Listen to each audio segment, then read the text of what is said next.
sur Un temps pour notre couple. Je suis Sophie Caldier, psychologue clinicienne et thérapeute de couple. Avant de commencer, pensez à vous abonner à la chaîne et à activer la petite cloche. C'est un petit geste pour vous et pour moi, c'est un vrai soutien et ça vous permet de recevoir toutes les prochaines vidéos pour prendre soin de votre couple.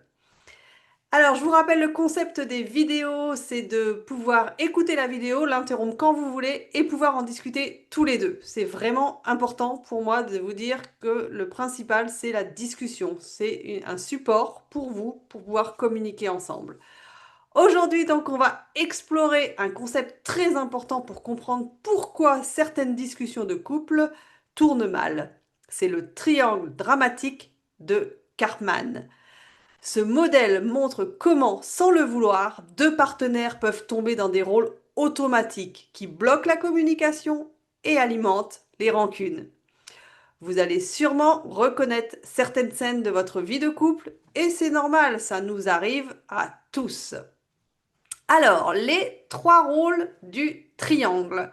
Premier rôle, la victime. C'est celui ou celle qui se sentent incompris, rejetés, impuissants. Dans un couple, ça peut donner tu ne fais jamais attention à moi. De toute façon, tu ne m'écoutes jamais.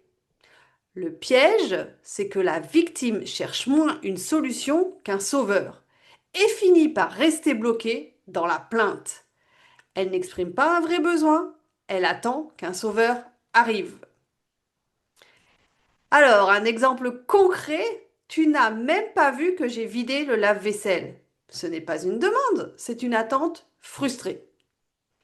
Deuxième rôle, le sauveur. Lui, il veut tout arranger, consoler, prendre en charge. Par exemple, ne t'inquiète pas, je vais gérer. Laisse, je vais tout faire. Le piège, c'est à force de se sacrifier, le sauveur étouffe l'autre et s'épuise lui-même. Et l'autre finit par se sentir infantilisé. Alors, un exemple concret à nouveau, l'un dit tu as oublié le pain. Le sauveur répond t'inquiète, j'y vais tout de suite. Sauf qu'il râle intérieurement parce qu'il en a déjà marre d'y aller tous les jours. Troisième rôle, le persécuteur. C'est celui qui critique, reproche, rabaisse. Ça peut ressembler à c'est toujours pareil avec toi. Tu ne fais jamais rien correctement. Le piège, il place l'autre en victime et enferme la relation dans un climat de reproche.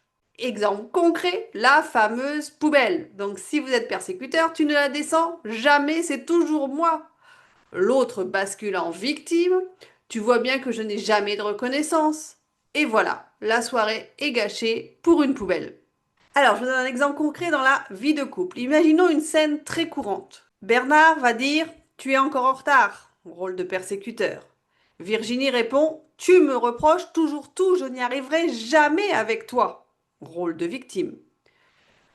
Puis le premier ajoute bon, laisse, je vais arranger ça, rôle de sauveur. Et là, le triangle est lancé. Chacun change de rôle, mais à la fin, il ne reste que frustration et rancune. Est-ce que cela vous parle?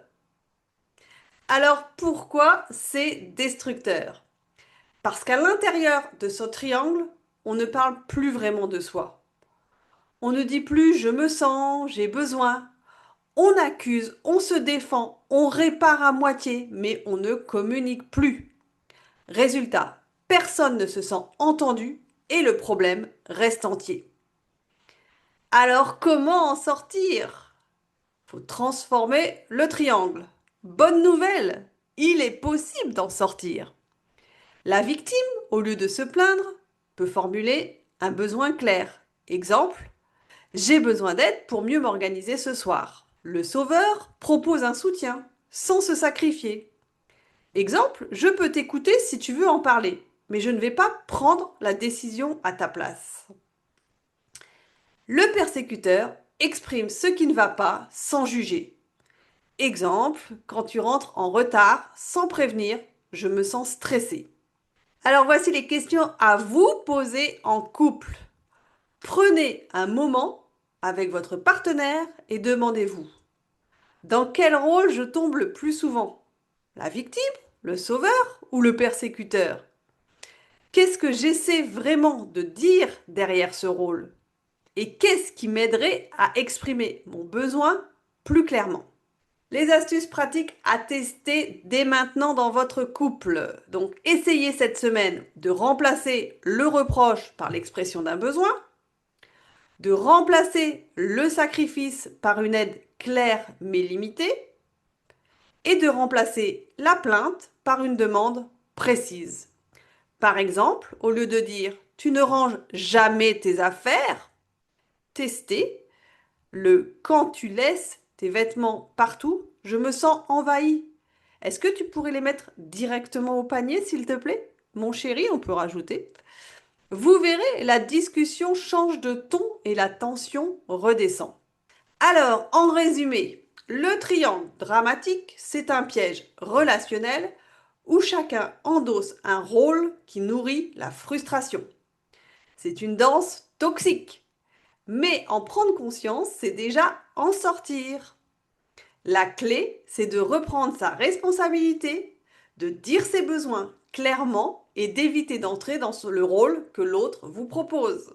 Voilà, si cette vidéo vous a parlé, mettez un pouce et partagez-la avec votre partenaire et surtout abonnez-vous à Un temps pour notre couple pour recevoir les prochaines vidéos. On continuera ensemble à découvrir des outils concrets pour transformer votre communication et retrouver complicité et apaisement. À très bientôt!